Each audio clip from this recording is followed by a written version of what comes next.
In this lecture, we're going to briefly discuss data types. Applications can store various types of data. Variables are the most common solution for storing data. For the best performance possible, programming languages categorize data. Categories for data are known as data types. For example, if you're working with numbers, the data type will be an integer. If you're working with a file, the data type should be for a file, so on and so forth. But why? Why is it important to categorize our data?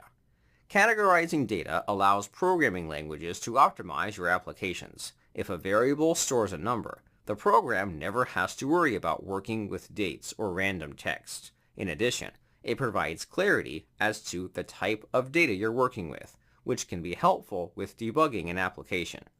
Data types are important in PHP because they determine the type of data that a variable can store and how it can be used in your code.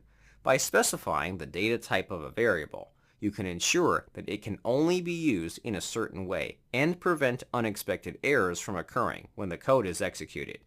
For example, consider a scenario where you need to calculate the average of a set of numbers. If you store these numbers with the incorrect data type, you will not be able to perform mathematical operations on them.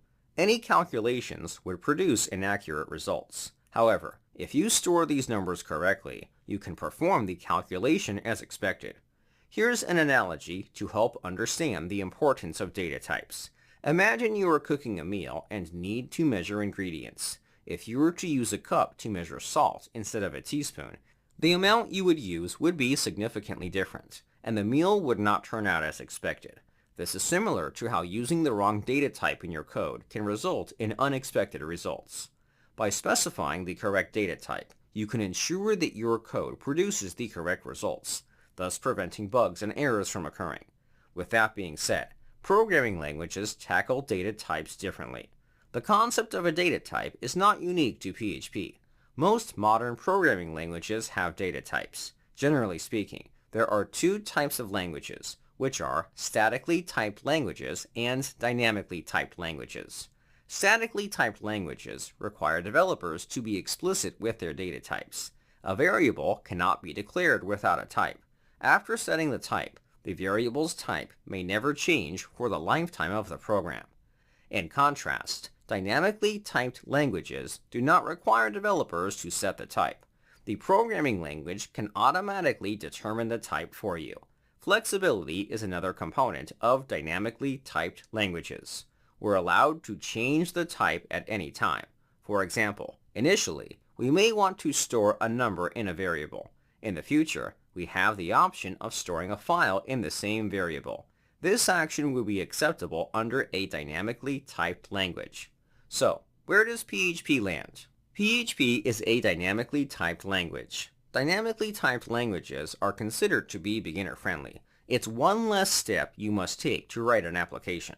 Unfortunately, there are downsides to dynamically typed languages. First and foremost, they can be slightly slower than statically typed languages.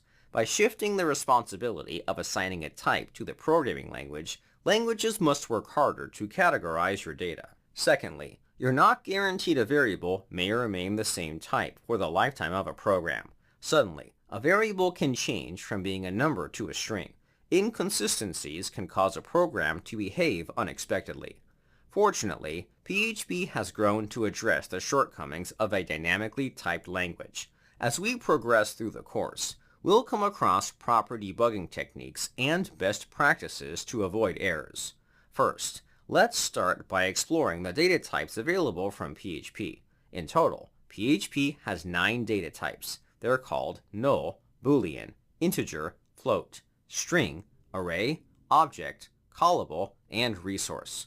We're not going to be able to explore all data types, as some of them are for advanced use cases. Let's focus on the simpler data types. In the next set of lectures, let's try viewing the data type of a variable.